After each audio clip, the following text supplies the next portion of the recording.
All right, Athletor Podcast. Joe Pollard, Rutgers assistant coach. Thank you for coming on. Appreciate you having me, Mal. Um, you were just talking about you had guys on the mat the Monday after NCAA's. Is that true?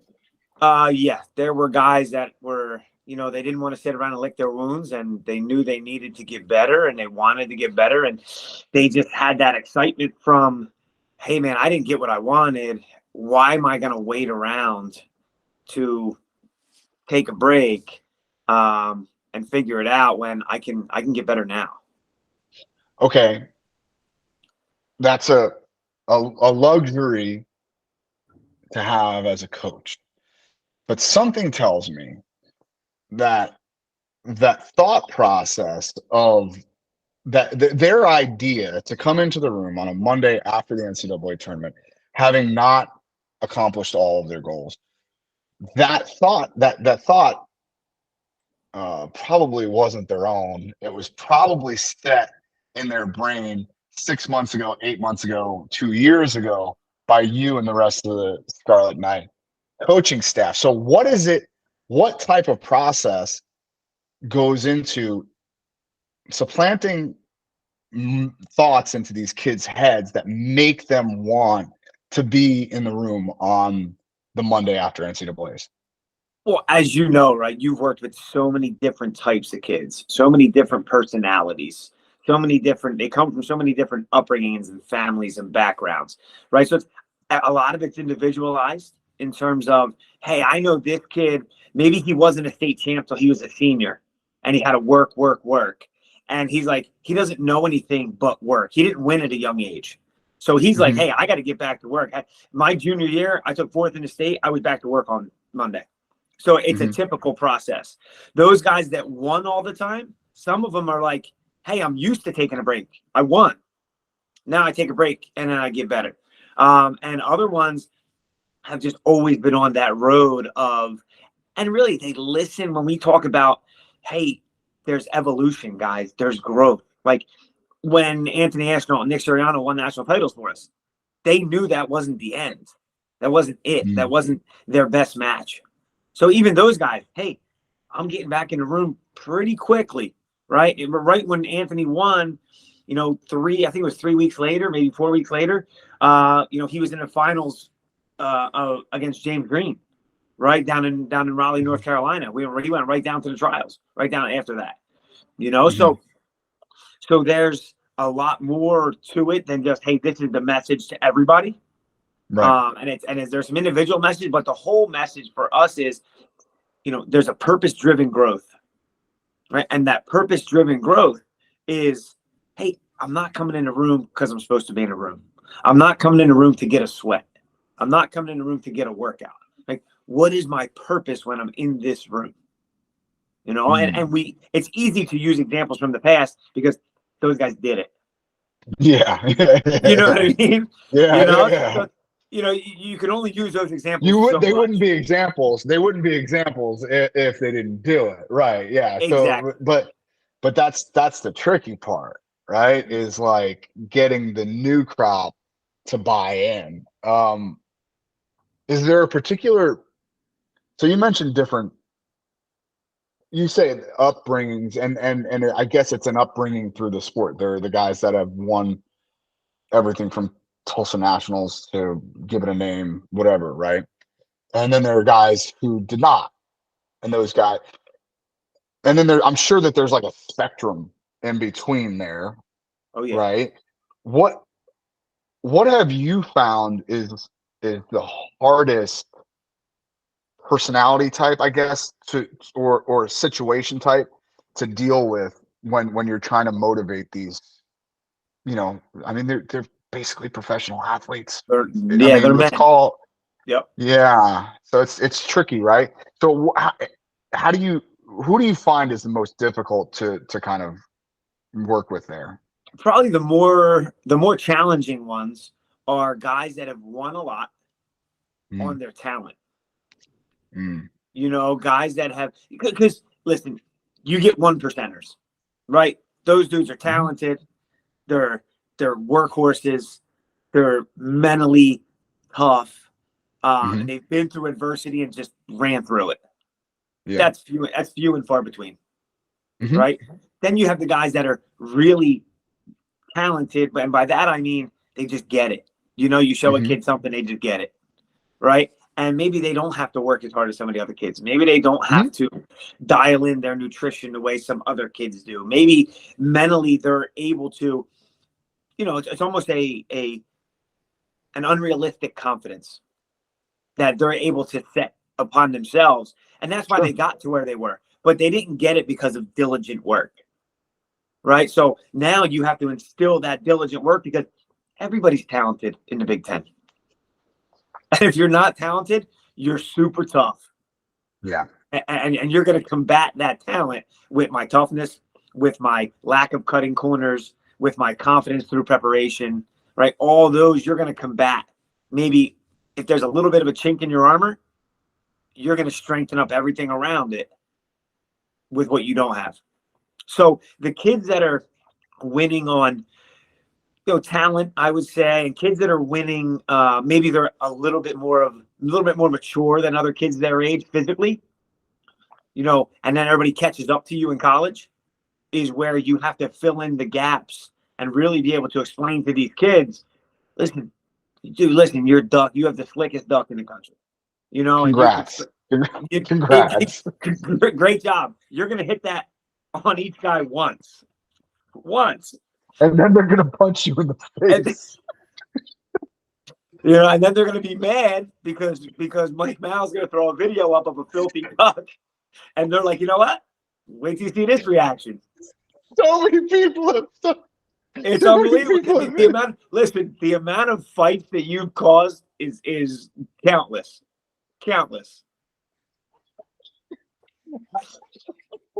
The amount of times dads have gotten to me about their kids. And the poor kids are catching a beat. Oh, that's not nice, Joe Pollard. Why bring that up? Listen, I'm just saying the truth hurts. But at the same time, it's a two-sided coin there.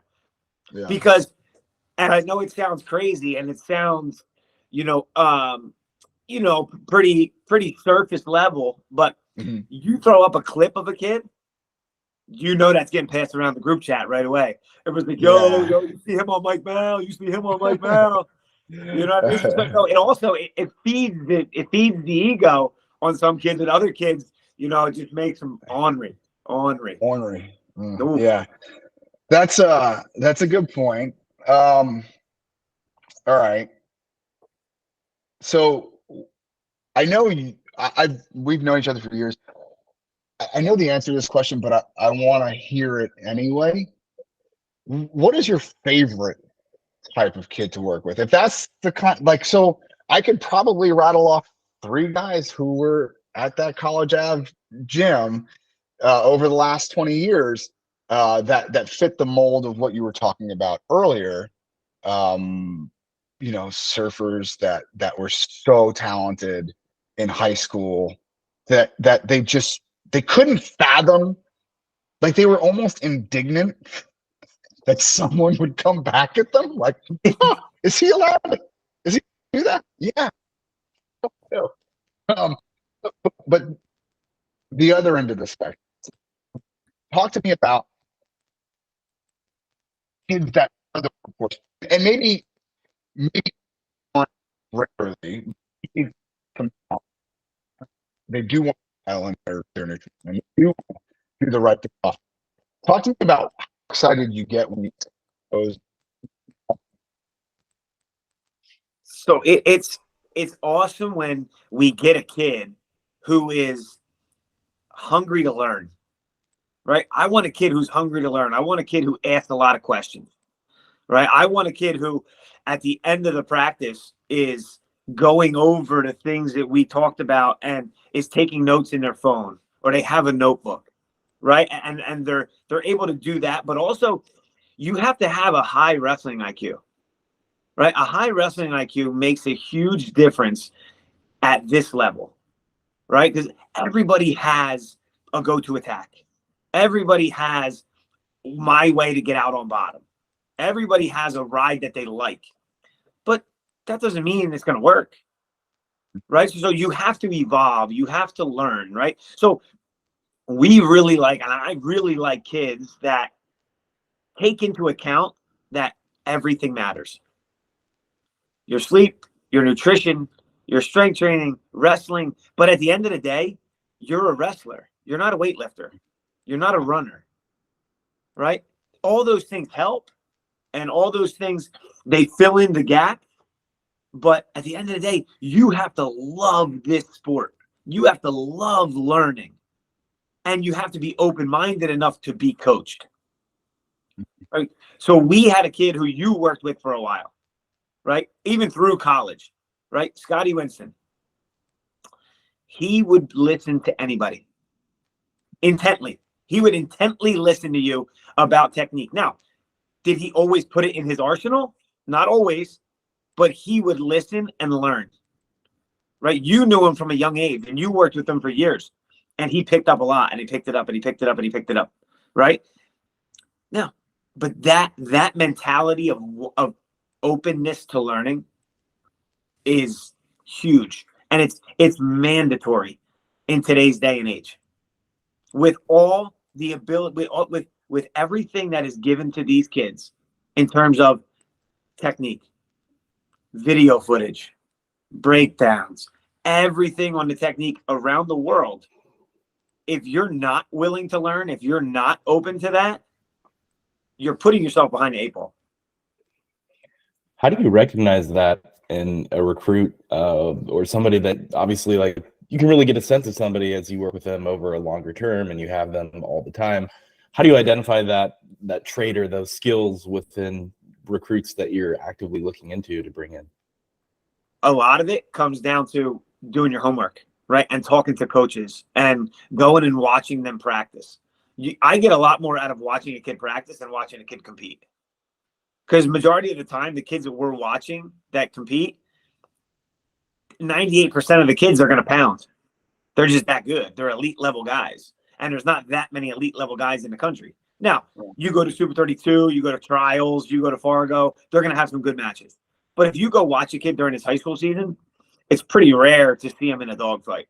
You know, unless it's the Iron Man or maybe Skate the Rock, Powerade, something like that. But other than that, when we can go recruit and see a kid, I'd much rather go to practice. I want to see, how does he warm up? Does he take the warm up serious? Does he skip a rep? You know, is he focused the whole time? Does he listen to the coach or does he do his own thing? When they're working on a crackdown finish and the coach is showing a finish, is he working on that particular finish at that time, or is he a know-it-all and, well, I do it this way and I'm just going to do it this way? Right? So it depends on the kid, depends on the coach. How does he treat his teammates?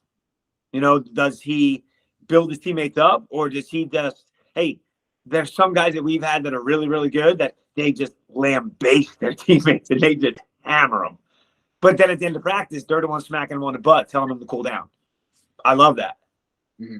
You know, now there's also a bit of selfishness in this sport, right? You have to be selfish to a point, without a doubt. You know, and there's some programs that are, hey, we have 10 individuals. Everybody do your job and we'll be fine. And that works. That works for some people. But okay, no, that's fair. I can't hate, right? Like, it just sounds icky, right? It does, right? It's way easier and way more fun to do it all together. But and that's no, I'm with you, and I agree with that, because here's the thing: on match day, there's 10 individual battles that have to happen. Mm-hmm. But you only have how many? You only have 16 dates a year. A year, you only have 16. So like you have, you know, 350 other days, 349 other days that you have to be a team. You have to come together. You have to work together to get to where everybody wants to go. I can't have one guy. I can't expect my 33 pounder to be a national champ when the other guys around them aren't working together. You got to work together. That's why you always see so many times that All-Americans, national champs are back-to-back or one weight class apart, right? Yeah. No, I 100% agree. Can we switch gears though? For me, your can you just tell I know, but tell everyone your history with Rutgers wrestling, right? Because, I mean, you started off, I mean, basically you're working equipment. Let's call it what it is. No, No, so I mean, I was at the College of New Jersey, a Division III school, and I was there for going into my 9th year. And Goodale and I had known each other through Team New Jersey. And when I was at TCNJ, I was recruiting some of his Jackson kids to come to TCNJ, right? Kinchin, right? Kinchin was probably the main kid we got from there that came up to TCNJ. And I developed all my roots and my relationships in the state at clubs and at high schools and through doing clinics and camps and running around and recruiting and doing everything I could to help TCNJ and help make us the best team in the country. I got to know Scott real well at those camps and through USA New Jersey wrestling, through going to Fargo together, junior duels, all the above. And he had approached me about coming up there as a volunteer assistant. And I told him, I said, listen, man, like, you've been there a year. I'm going to be head coach at TCNJ in a year. So I'm going to leave one of the most storied programs in Division III to be a head coach at, at that time I was 20, or I was just about 30. So I was about to be a head coach at 30 years old, take over one of the most prolific camps in the country, right? 800-900 kids a summer. For what? Just to say I'm coaching at Division I? So I turned him down the first time. It was just a little conversation. And then he's like, all right, let's talk again after the season. I was like, all right, man, sounds good. If we communicated all year, I would go up to a match here and there. And I saw it starting to build. And I was like, man, they're starting to get some momentum behind this, And then so, again, right after the season, that spring, freestyle starts. He's like, yo, bring some of your guys up to the RTC. So I brought some TCNJ guys up. We work out. And I would end up working out with the Rutgers guys. And my guys would work out with the Rutgers guys, but I would just be in the workout, working out with Billy Ashnault Billy Ashnault was a sophomore, and Daryl Kokoza and Mario Mason. And these guys were Joey Lengel, Matt Fusco. Those guys were all there. So I'd be wrestling with them. Another week or so, Scott's like, hey, just come up and meet with me. Just come sit down. So I go sit down, we talk, and he sold me on it, dude. Like, the vision, it was so clear. It was so obvious we were going to win. And he couldn't even talk. We weren't even thinking Big Ten yet. But he's like, we're going to win. We're going to have national champs. Here's how we're going to do it. Here's who we're recruiting. Here's what we need to recruit. Here's why you need to be here. Here's your impact that you're going to have on it. And I'm like, I come home and I was like, well, no. And I talked to my old man and I'm like, oh, what do you think? He's like, well, you already made up your mind. He's like, it's over. He's like, this is a formality. I don't know why you're talking to me. He's like, it's over. I'll give you my blessing, but it sounds like you're going anyway. Yeah. So the hardest part of that, I go talk to Ice and I'm like, Coach Ice, who was, second winningest coach in history. He'd been kind of grooming me for 9 years to, hey, this is yours. And I was like, Ice, listen, man, like, I'm going to go to Rutgers. And he was like, had some choice words, and at the end of the day, he was like, listen, man, I don't agree with your decision, but I'll always support you, and then he goes, I don't see where your longevity is there, because he assumes Winston's done, he's going to want to coach. He just assumes some of these high-level guys are going to want to coach. So he's like, I just don't know. He's like, I think you're making the wrong decision, but I'll always support you. I said, all right. So I tell Scott, all right, I'm coming out. So I was the volunteer for I was a volunteer for 3 years. And then I moved into the second assistant position for a year. Then I moved back to volunteer for a year. And now during that time, remember, those first 3 years, I was still teaching high school. I was a high school English teacher. So I would teach, get out of school early, and go up there. So I wasn't there for like morning workouts. I would work out with the guys in the afternoon. Then I would stay till like 7, 8 o'clock at night and get another drill in with the guy there. So luckily I wasn't married at the time. I didn't have kids because my days kind of were like, I'd leave my house at 6:30 to go teach and I would get home around 9 or 10 or 10:30. And so that was the day, but like, you have the same mentality I do. It's like, hey, the more I can be on the mat, the better. Right. And it's not about me. It's this dude's got to get better. This guy's got to get better. We got to fix this. We got to fix this, and having hungry guys around you, there's never enough time. So then it was able to, Billy Ashnault was taking the CBA job. And Scott was like, listen, like, you have to be here full time. what do I have to do? Like, what number do we have to get to? What do we have to do? And so he was like, listen, like, I want you to be in the DOP role, but run the RTC. So you will train with guys in the RTC, but you'll get an idea of how to run a program, right? Because at the time when I was volunteer, I was doing all the recruiting on campus because I couldn't recruit off campus. You're in every practice. You're doing all the extras, right? But I didn't do anything with the budget. I didn't do anything with marketing. I didn't do anything with match day. I didn't, you get to focus on the guys. And so it was a long discussion, right? And finally I was like, all right, if I go DOP, now at this point, I'm married, kid, son. So I'm like, so I couldn't just bail on teaching and go do that and no benefits or anything like that. So the DOP was able to like, okay, here's the salary, and now you're went from teaching pension to Rutgers state pension, right? So everything carries over, benefits, things like that. So it's like a lot easier to talk to my wife and say, hey, listen, she's like, yeah, I know you're going to do it. Like, just do it. Again, I guess just the way I talk about it, it's like, I try to phrase it as, what do you think? But it's like, hey, it's already done. But like, what do you think? Yeah. I love your input on a decision I already made. Let's call it, right? Yeah, right. By the way, she's downstairs. She can attest to this. Okay. She'll like the move to California. She's like, we're fucking going, aren't we? I'm like, well, I am. Yeah. I said it kiddingly, but you're more than welcome to come. You're more than welcome to come with me. It's cool. Pretty sure the kids like the beach too. So yeah.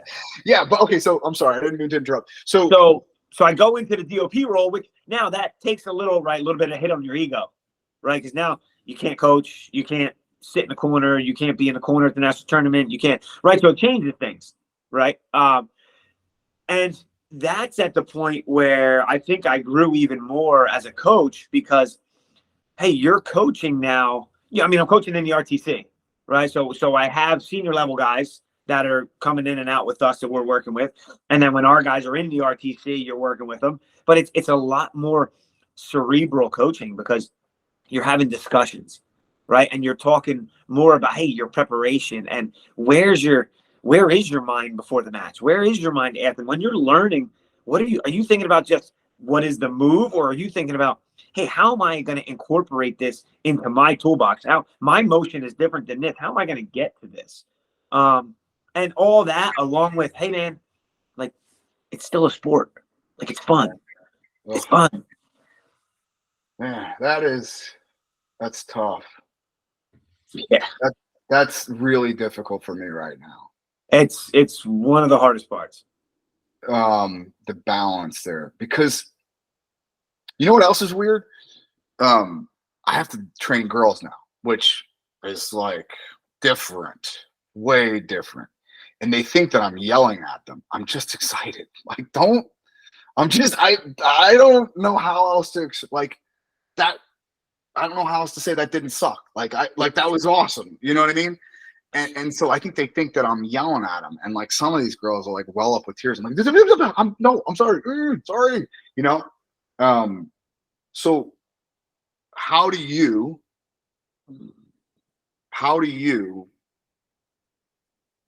express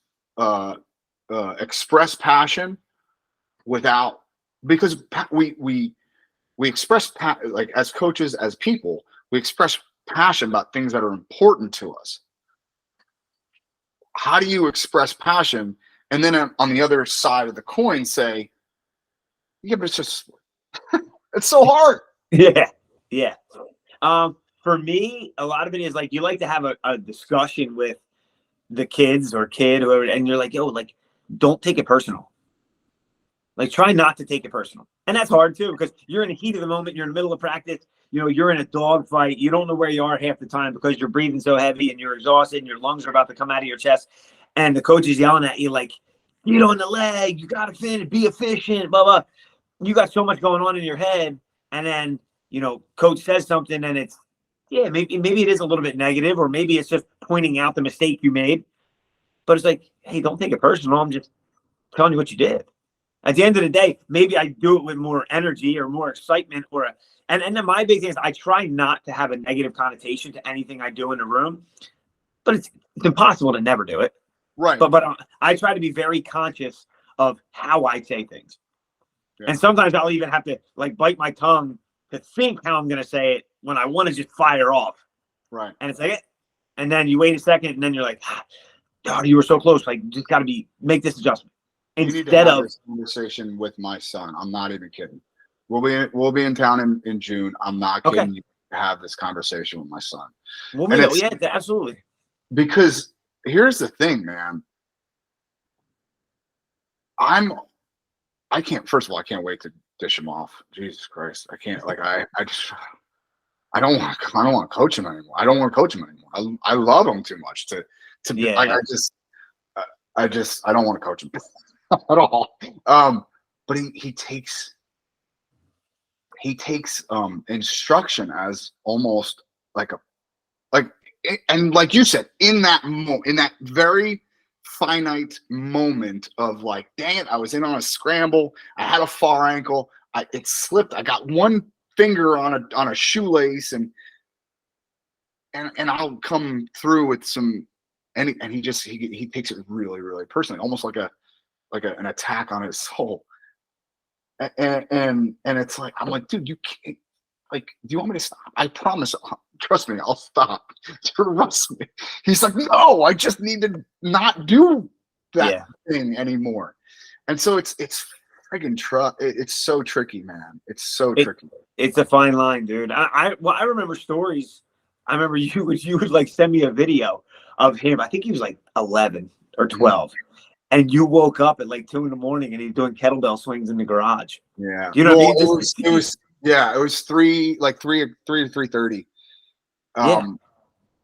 Yeah, he's a psychopath. I don't know where he gets it from. I can't imagine. What else, Joel Shaw? Anything for Mr. Pollard? Yeah, I'm curious, kind of along those lines of, keeping things in perspective of how do you balance, with high-level athletes at the college level where really at that point it becomes almost a business, right? Of you need to get results, but also keeping things in perspective that at the end of the day, it is just wrestling, and not putting too much pressure on worrying about a result. And that's a very, very difficult, a difficult objective, right? Because at this level, like, you have to be on the razor's edge every time you compete. And you almost have to be close to the razor's edge every day in practice, or else you're going to get your head beat in, and then your confidence starts to go down, right? So it's a fine line of, hey, we got to be really sharp, and we got to keep growing, and we got to keep getting better. But hey, enjoy it. It's fun, And I think a lot of it goes to the perspective of, hey, you're good at this, and you're here because you're good at it. You're good. There's no doubt you're good. You wouldn't be here if you weren't good. And this was a talk I had with our guys right before the postseason, before the Big Tens. And just talking to more of our starters at the time, I was like, hey, guys, you've all won in March. Your whole career. Whether it's little kid states, whether it's high school states, you've all won in March. So leading up to the end of the season where it's more important and anxiety and stress starts to build a little bit, you've all dealt with it before. You've all won here. So for me, it was, this is something you've done before, right? This isn't the unknown, right? The unknown's super scary. This isn't the unknown. Maybe you haven't been to the national tournament yet, but you've been to 13 national tournaments every year when you're a kid. Everything's a national tournament. So you've been to a lot of national tournaments, and you won most of them. So a lot of it, that seemed to work with some guys. It's like, hey, yeah, here's an example: Brian Soldano, right? Who, listen, I don't know how long I'm going to keep the brown hair coaching him. Might turn gray a little bit, but he's the best kid, the most lighthearted kid. He's always thinking. He's a kid who loves wrestling. Yeah. Absolutely adores it every day. Right now, we started talking a lot before matches, NCAAs, and he's like, I'm a March man. So he's telling himself, I'm a March man. This is what I do. This is when I win. You know, he went through the trials and tribulations of a freshman in the Big Ten. Sure. Right? 184 to qualifying 12 guys. Everybody's ranked in the top 25 in the country. Every weekend is a dogfight. And there were some matches he lost, he should have won. Right? But just his mentality when it went to the postseason, it was like, yep, I'm back. I'm back. This is what I do. Just as an aside, when this goes into that gray hair, I watched, first of all, not going to NCAAs is beautiful. Oh, it's amazing. I don't envy you being in that friggin' arena at all.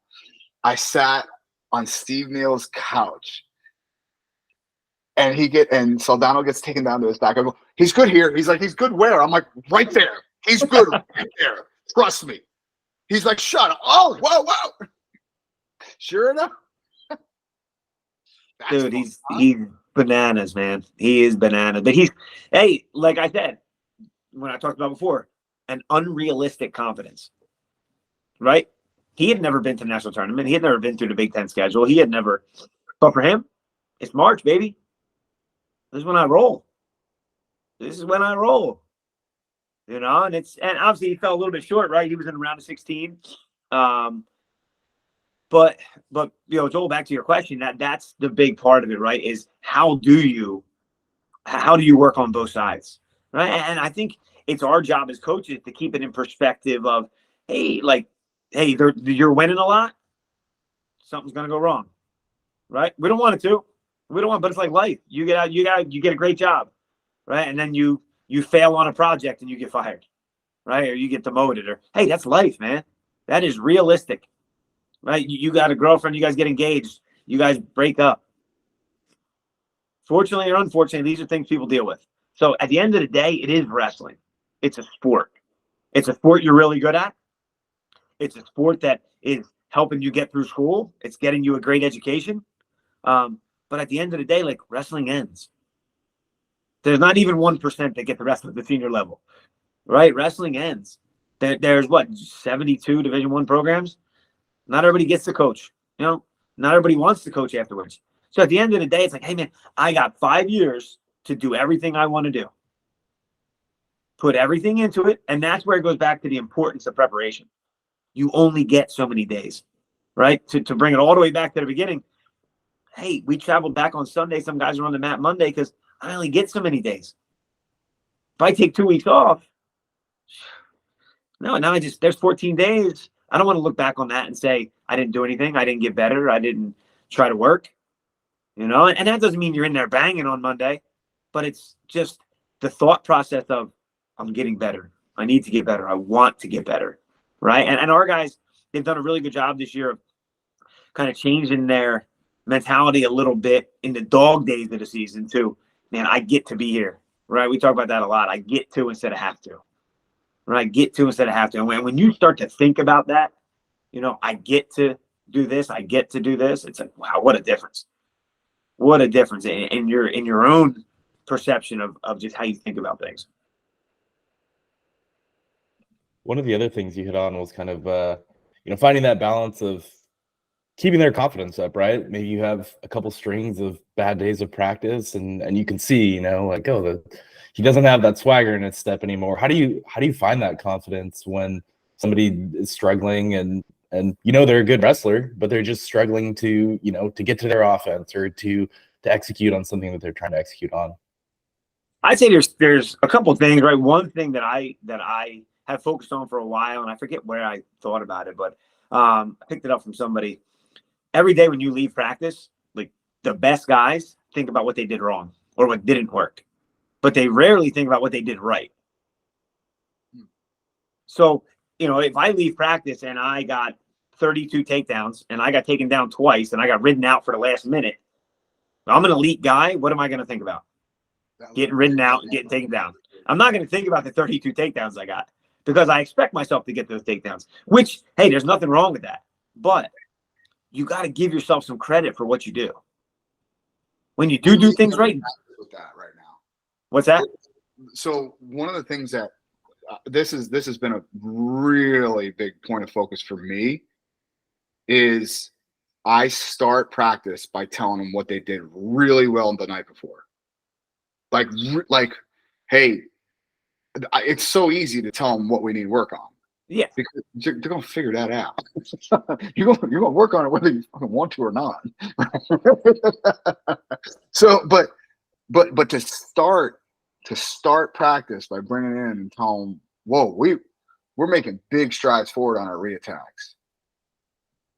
Whether that's true or not is irrelevant. But hey, even if it's true for one kid. Yeah. Not a lie.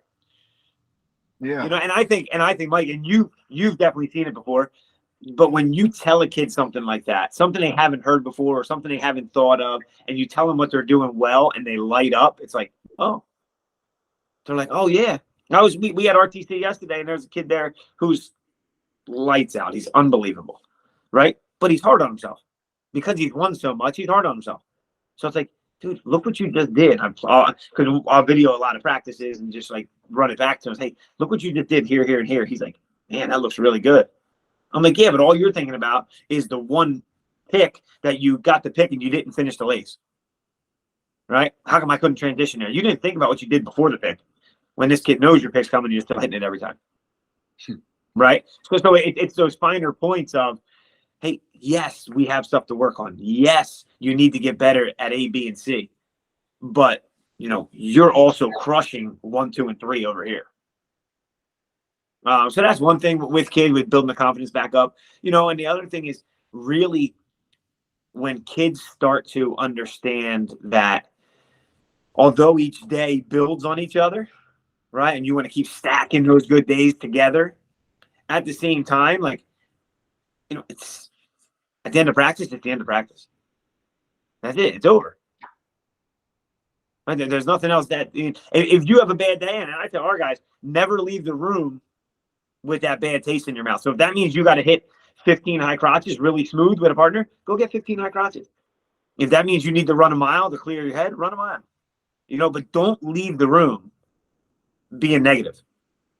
Because you definitely did positive things that day. There's no doubt. Now, don't get me wrong. There's days dudes get their head beat in and they leave, they kick the door open, and listen, they ain't getting the 15 extra shots and they ain't running a mile. I promise you that. They might be punching a locker, you know what I mean? But the majority of the time, when you do get through to them, they get it and they start to understand. Like, all right, well, let me hit. And then, because then, they're still, although they're still kids, so it's like they still remember what they did last. You don't just skip over what you did last and think about what you didn't do well. Laird's tough on himself like that. Is he? Yeah, he's really, really brutal on himself. I'm like, bro, you just hit, like, so I'll teach him something and he'll pick it up pretty quickly. And like, me, I got some off the wall shit, right? Like, and it's not just single legs and high crotches. It's, under throw bys and it's, flying inside trip. And I'm like, bro, you're not giving yourself enough credit for the inside trip from space that you hit against a nationally ranked kid that's in our room. That's something, man. And he didn't have the best weekend this past weekend. Good, but he's still, there's like hurdles that he's stuck on in his head, and finding ways over, around, or through those hurdles is going to be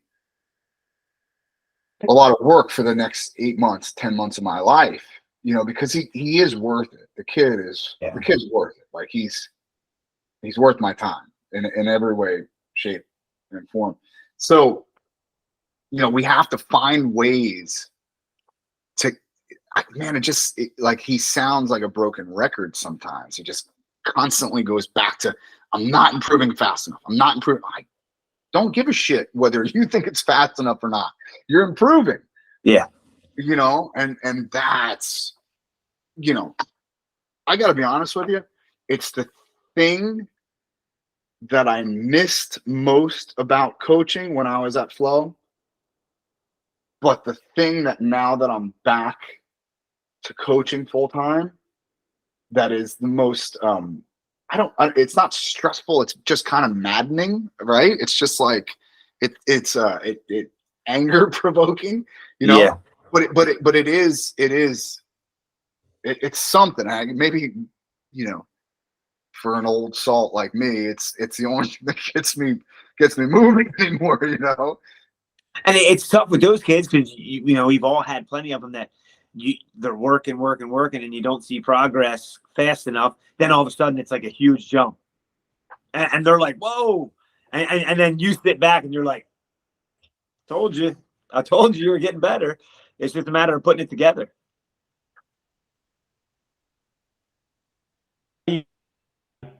How do you once kids make that jump, do you ever have kids that are, like, oh, you see the flash and you're like, oh, we've made it, but then there's kind of like that lull again and now they drop back down? How do you kind of, once you made that jump, like, okay, you're here, let's stay here and keep building?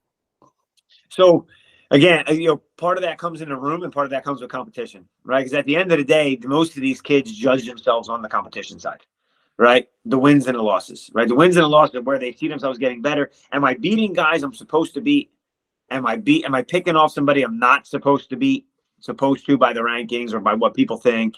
So there's a competition side of it, but then there's also, they compete every day in the room and they know how they do against everybody in the room, right? So there's a measuring stick of all different levels in the room, right? And then when you have an RTC, there's the measuring stick, the next measuring stick, the next litmus test is going up and up and up. So when you see those kids having those flashes, we like to just remind them of, hey, this is what it took to get here, right? This is what you're here. This is what you did to get here. So you're here. You're not, that work doesn't get taken away because you take a loss or somebody scores on you, or you got here because you did all this work leading up to it. So it's reminding them what they did, reminding them where they're at, reminding them why they got there. And it's, at the end of the day, it's, you want to try and figure out with these guys, right? Everybody talks about game plan. What's my style? And it's like, hey man, like, where are you most comfortable scoring points? Where are you most comfortable putting yourself in positions that are successful for you, your optimal positions? How does that conversation go with Saldano? Oh, so honestly, he thinks he's good everywhere. I'm like, what's your best position? He's like, after I shake hands. Joey, that's the best. He's great. Listen, with the exception of the mustache, I want to be that kid so bad. There's no panic. It's crazy. There is no panic. Nope. Nothing. And the crazy thing is he's learning how to wrestle a little more solid. Yeah. So like if you go back and watch his wrestle back in the Big Ten against Salazar from Minnesota, if you get a chance, go back and watch it. There was no funk. It was snap downs, go behinds. Now he lost the tight when he lost. I think he lost by 2. He was going for something at the end. But Salazar, he's really, really solid. Right, really good on top. He's great in the top position. Oh, great. He can hand fight. And he's a mutant. Yeah. Right? Yeah. So Brian, being 18 years old, is a mutant in his own way because, listen, he lives on the farm. It's High Point, New Jersey. The dude doesn't look strong. He's unbelievably strong. Sure. But it was so basic. It was go behind. It was he didn't jump over the top on a scramble. Salazar get to his leg, he'd sprawl. I was like, what is this? What is this? Novel concept. Novel. But you got to be careful, right? Because he's so good at what he's good at. Yeah. And you don't want to take away from that and change him. So it's like, hey, we're adding. We're not taking anything away. We're adding here, adding. Look, hey, here's 3 options from here. It doesn't have to be go to my butt, try to kick you over first. You get beat. Then we kick him over. Right. But he's in a couple positions, dude. He is so crafty. It's unreal. No, I believe you. And you have a lot of experience with that because you mentioned a guy who I don't know if anyone listening to this podcast would remember, but Joey Langle was as plunk dependent as anybody I can remember. But I remember you and by the way, round of 12, like twice, wasn't he? Yeah. Round of 12, round of 16. Yep. Yeah, but like for a kid with Joey, I'm sorry if you listen to this, but next to no offense, right? I mean, let's put it politely. Limited. Okay, cool, fine, whatever. You're going to church it up, you can, but I remember you telling me like he has to learn that because I think it's just that he liked to do that. Like he just enjoyed it. Like, yeah, let's just go jump over the top and throw a foot over my head and see what happens. And I think what was interesting to me, and I remember you saying this while you were coaching him and pulling your hair out with him, was like he had to find a process in that. And there was, maybe we had to put a couple of checks, a couple boxes that needed to be checked before we jump over. Like, did I try to sprawl? Did I try to stuff the head? It was straight chaos with him. Yeah. At first. You know, I got to Rutgers right after his redshirt year. So he came in, he redshirted right away. And I got there and I worked out with him a lot. And it was chaos, dude. It was like, yeah, I would shoot all the time because he wouldn't. And then we'd start playing in there. And after a while, I'm just like, what are you doing? Now, don't get me wrong. He was insanely still hard to score on. Yeah. But it's like, what are you doing? Like, why are you doing this and this? He's like, I'm not really sure. He's like, I just figure if I go here, I'll figure out where to go next. And blah, blah. But then talking about it more, the more we talked about it, he realized what he was doing. Like he had a system, but he didn't know he had a system. Right. So the more we talked about it over months and months and months and a year, he's like, one day he was like, hey, I know I have the answer to that question. I'm like, what question? He's like, well, you asked me about 6 months ago. And I was like, all right, what's up? He goes, I get back to the next position that I know best. He's like, so wherever you put me, I want to get back to the next position that I know best. So if you go low single and Joey jumps over the top, he wants to be on your ankle on his right hip. So he goes, I'll just jump over and get to where I'm good, and I know where to go from there. You know, so it came from, instead of chaos and not thinking about what he was doing, he was like, I need to get to like one of three positions. Yeah. And he would scramble to one of three positions. And if he got to that position, he won the scramble every time. Yeah, that's really interesting. It was crazy. No, it's not crazy. It's great coaching, not good coaching. It's great coaching, because a lot of guys would, no, you're going high crotch double. Am I? Is Joey Langle ever going to go high crotch double? No, 100% not. No. And he's kind of he's a bit of an outlier, right? Because listen, what happened to him in the Rutgers wrestling room? Oh, I mean, there was cops out. There was cops outside some days. There was cops outside waiting to arrest some of our guys. Just the Rutgers RUPD was standing there. Never won a wrestle off, by the way. I'll tell you what, though. Put him in a rack in front of 5,000. Good luck beating him. Yeah. Good luck beat All-American after All-American. 100%. Didn't matter. Just knew where he wanted to be, knew what he wanted to do, and when the lights were on, that dude was ready. He was ready. He was a fun one. All right, man. Well, we got to get moving. Joey, it's always a pleasure to speak to you. Same. Likewise. All right, brother. We'll talk to you soon. You guys get out here. All right? Yes, 100%. I'll make sure that we get a hold of you. It'll probably be June sometime. All right, cool. Let me know. How can people find you, Joe? Joel, they can find me at on Instagram, Coach Joey P Rewind on Instagram, and at Joe Pollard on Twitter. Awesome. Sounds good. Thanks so much for coming on. Absolutely, guys. Thank you, brother. I'll talk to you soon. Later. Later, bro. That's good.